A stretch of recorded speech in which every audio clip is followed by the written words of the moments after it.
What's up? Today I'd love to share with you a cool way to fool your opponent, because your opponent usually expects you to try to checkmate him, right? But instead, we're gonna hunt his queen, which gives you a more than enough material advantage to win the game later on, and I'm gonna share with you some traps with extremely high success rate that you can use in 10 most popular chess openings to win an opponent's queen.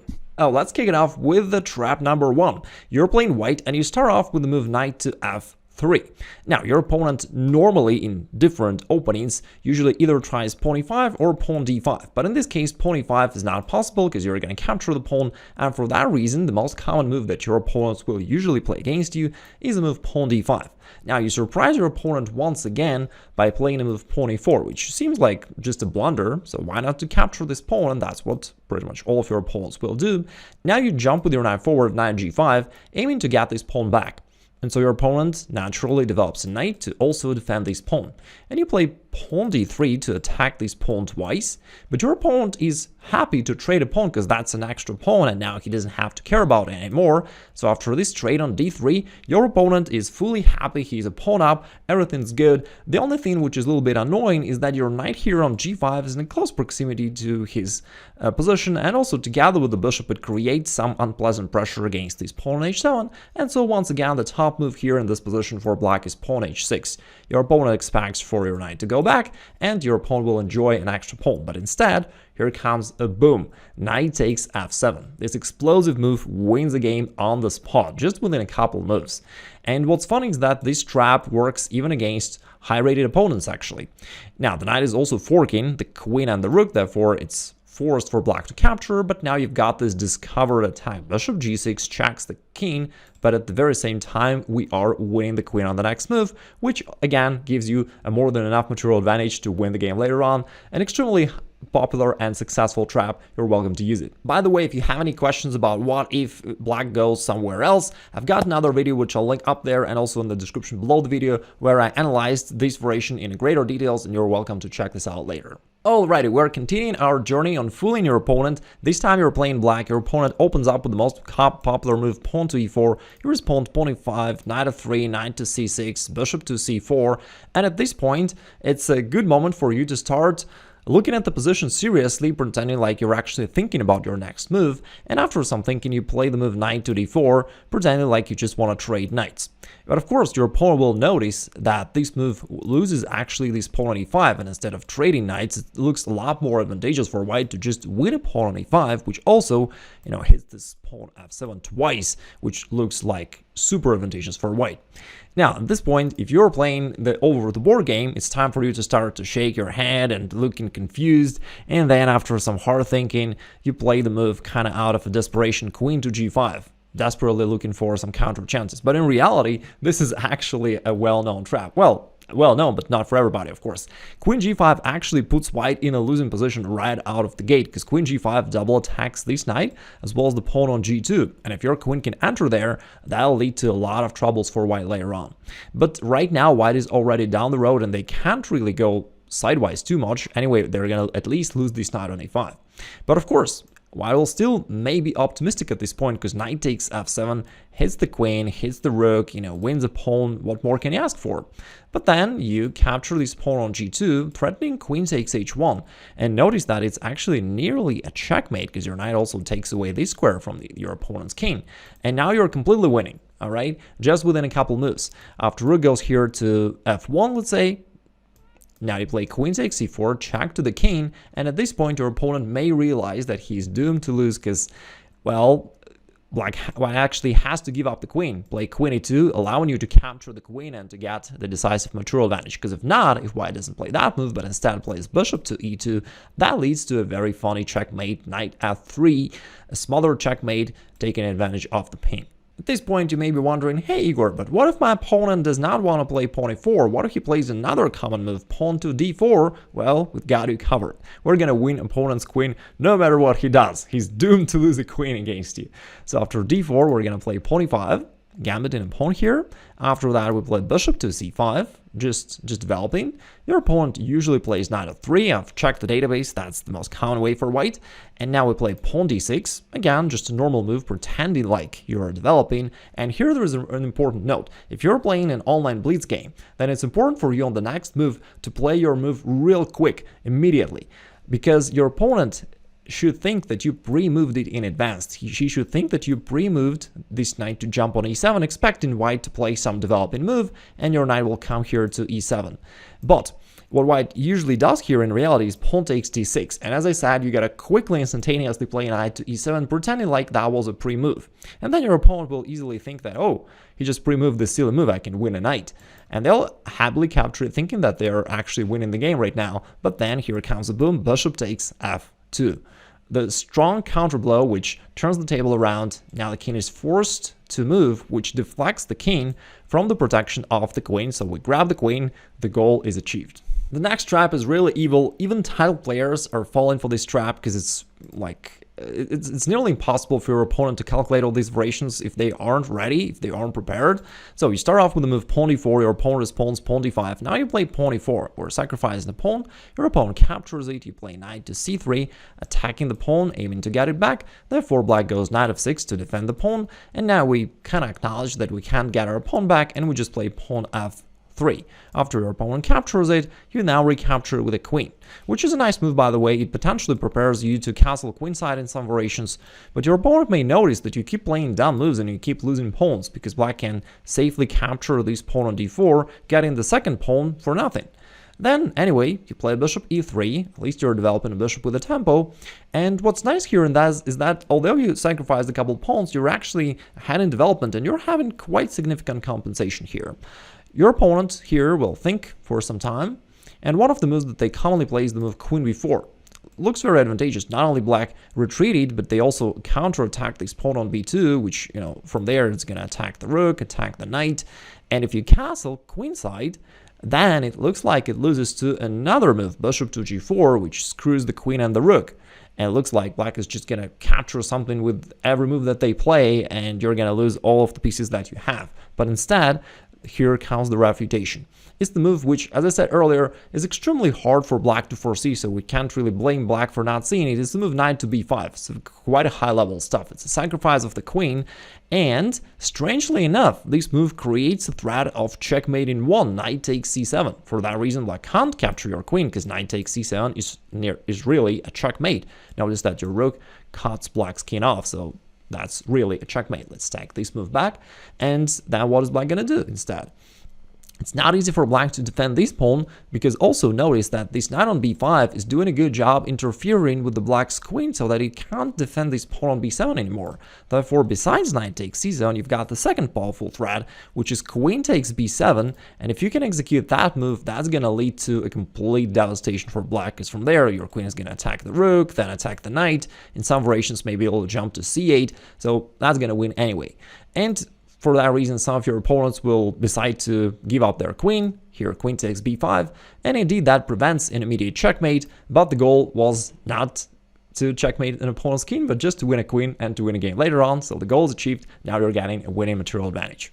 If you plan to use this trap and want to know some other side variations, I've got you covered. I've got another video which goes more in depth about this particular variation, and you may check it out later. If you don't want to play those special openings which are designed to trap your opponent, then you may of course continue with your usual move, which could very well be the move pawn e4, and then if your opponent goes for the Sicilian defense, one of the main options of black, then you are gonna go into the so-called Smith-Morra Gambit. Here, after pawn to c3, pawn captures, knight to c3, you're sacrificing the pawn to get ahead in development and to have a long-term initiative.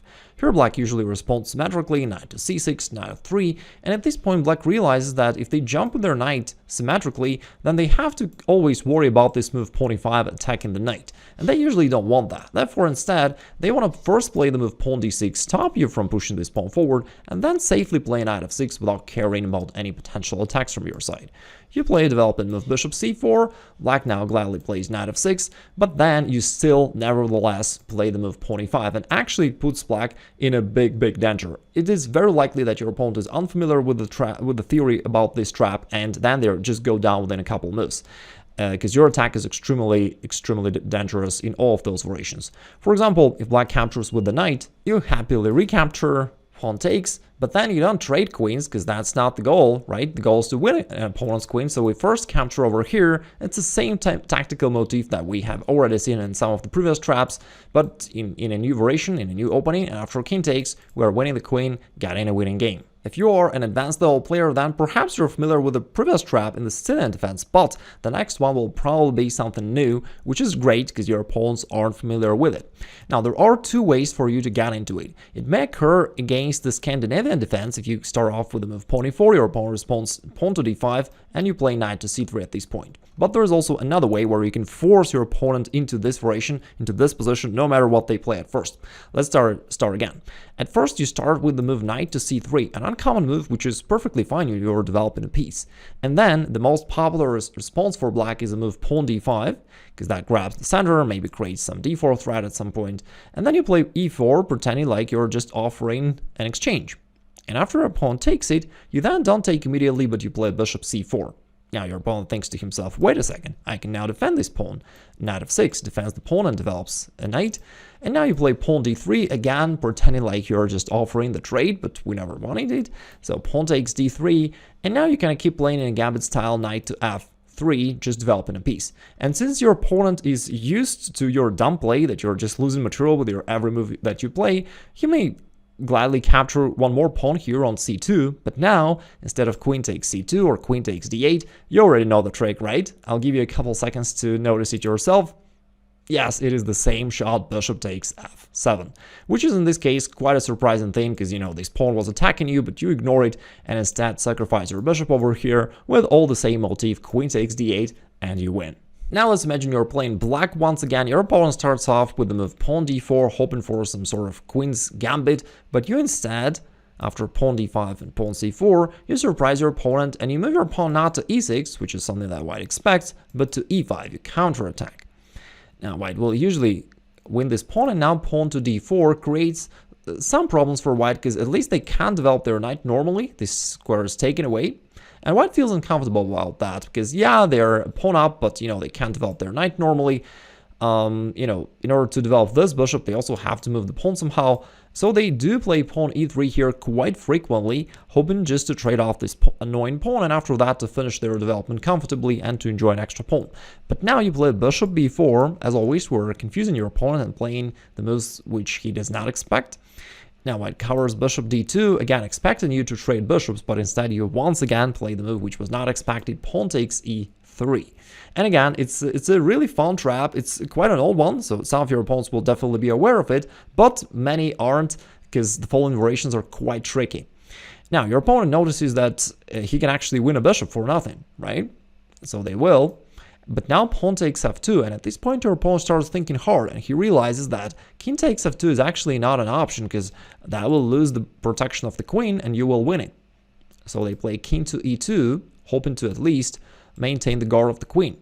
Now you have a rare opportunity to under-promote in a real practical game.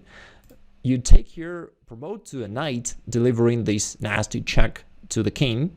Therefore white captures it, but now here comes bishop g4, adding one more attack to all of the white's vulnerable exposed pieces, and you ultimately win the queen on the next move. Now what if your opponent starts off with the move pawn to e4? Well, we already know that he's doomed to lose, right? No matter what he tries, he's gonna lose a queen against you.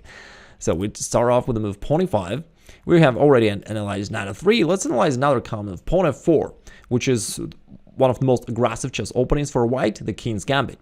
Now we play pawn to d5. As always, we love to sacrifice a pawn in order to gain the initiative and to attack later. After pawn takes d5, we are confusing your opponent once again. They expect you to play pawn e4, which is the main line, and it leads to a ton of theory. But instead, you keep sacrificing pawns, pawn to c6. Just now I realized that in all of these traps, somehow we give up a few pawns to then later on gain opponent's queen, which is nice.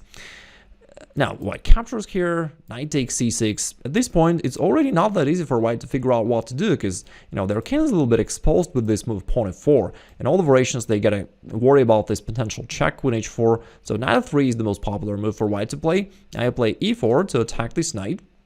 The knight jumps forward. At least they can somehow, you know, justify this pawn f4. Now at least it defends the knight.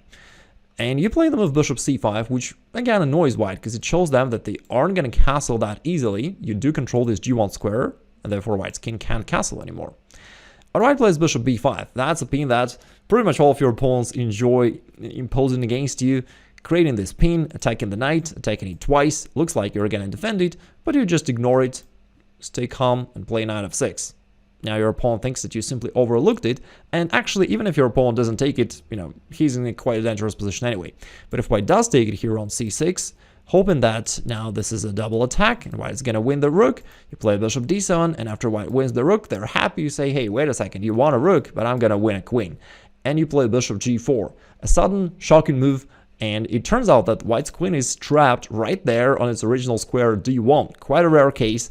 And you win, because not only you win a queen, but you also continue your attack against this exposed king. You can even play queen d4, queen f2 in some variations, something like that. So you're completely winning here. The following trap is quite funny, because it usually works against a little bit more advanced level opponents, and it usually does not work against beginners, which is controversial. Let me show you why.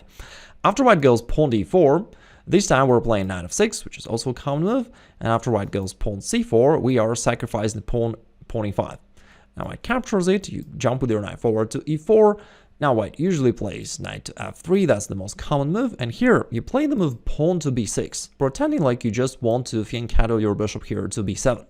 And at this point, if your opponent is a little bit more advanced, they'll usually notice that there is a critical flaw in this move pawn b6. White can jump with their queen forward, queen d5, with a double attack. But that's what we're waiting for, actually. White thinks that he's about to win, but we've got something prepared against it. And that's why I said that it usually does not work against complete beginners, because complete beginners simply does not notice this move queen d5, which we wanted them to notice, but they're simply not strong enough to figure out these tactics. Anyway, queen d5 is a very high level thing. I mean, the following trap is a very high level thing. Even masters and grandmasters are trapped that way. Now, we play bishop b7, giving up the bishop. And after queen takes it, we play knight to c6. And our idea here is to put this queen in the cage and to win it later on. Notice that there aren't many squares for the queen to go to. Queen a6 is basically the only available square. And if not, against almost any move of white, you're going to play knight to c5.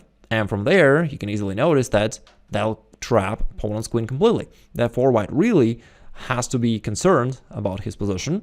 And white usually tries to escape, so they play queen a6, trying to somehow escape. You play then bishop b4 check, play this move with the tempo, and you put one more piece around, white's queen, which cuts off some more of the squares where the queen could possibly retreat. After bishop d2, we play our winning move knight to c5. Now the queen is attacked. The only square for the queen to go to is queen to b5. And now you can win it by playing a6, but it's even stronger to trade the bishops first, because otherwise your pawn can at least get two minor pieces for the queen. So we trade here on d2 first, we then play pawn a6, and it's another fun variation where your knights, with the support of one pawn trade, captured, the queen. So this knight takes away these two squares, the other knight takes away those two squares, and ultimately, the queen is lost as always. Congratulations if you made it thus far. It is the final trap for today. It means that you have enough patience to become a strong chess player. After pawn e4, one of the openings which is popular on amateur level, in fact even I recommend playing it, is move pawn d5. Now against the Scandinavian defense, we are also going to use a little trick here. After knight to c3, queen a5, we're entering the main line, and usually white goes pawn d4, and after that, again, there is a ton of theory. But instead we avoid playing this move and we play knight f3, which is a little provocative move. Lots and lots of your opponents love putting this pin, bishop g4. They think that creates some uncomfortable situation for you. But now you play pawn h3, and actually, it turns out that this move bishop g4, although so common, turns out to be wrong, and it gives you an advantage. Because now, if bishop goes back, you can actually pressure it forward with the move pawn g4, and your bishop potentially can even be placed here on g2, so you have this advanced fianchetto, and you just gain some extra temples for your attack, and life is cool. Black is at a disadvantage. If your opponent notices that, he may decide to trade here on f3. Now queen takes. Notice that it also hits this pawn on b7. Your opponent may wish to develop knight c6. Maybe in some variations they'll hope to castle and play knight d4 and hit your queen, hit this pawn on c2, something like that. They may fantasize about stuff like that, but of course we aren't going to allow that. We play bishop b5. Now we put the pin on this knight and we're threatening to capture it because we're attacking it twice. The only move for black to defend it is a slightly awkward move, queen b6, but that's the only way. But now you shock your opponent once again with the winning shot, knight to d5. We're attacking the queen, and if it captures the bishop, and by the way, it has to capture the bishop. If it tries to escape, just a little side note, if it tries to go here, we play pawn b4 and we force it into capturing our bishop anyway. So queen takes b5 and now knight takes c7, which is a fork to the king and the queen, and thus the goal is achieved. We won an opponent's queen. And here comes our puzzle of the day. It is white to move and win, and if you can find the winning variation, please write it down in the comments below. And if you can't, you can either go below the video and there I provide the PGN with all of the variations, including the solution to this one, or just scroll to the comments, somebody will surely point out the solution right there. If you want to study some of the variations that I've shared with you today more in depth, then I'll link some of my helpful videos below, and you can check this out. Also, if you want to elevate your chess overall, you may click the link on the screen and attend my free masterclass, The Best Way to Improve at Chess Instantly. Wishing you a great rest of the day. Bye for now.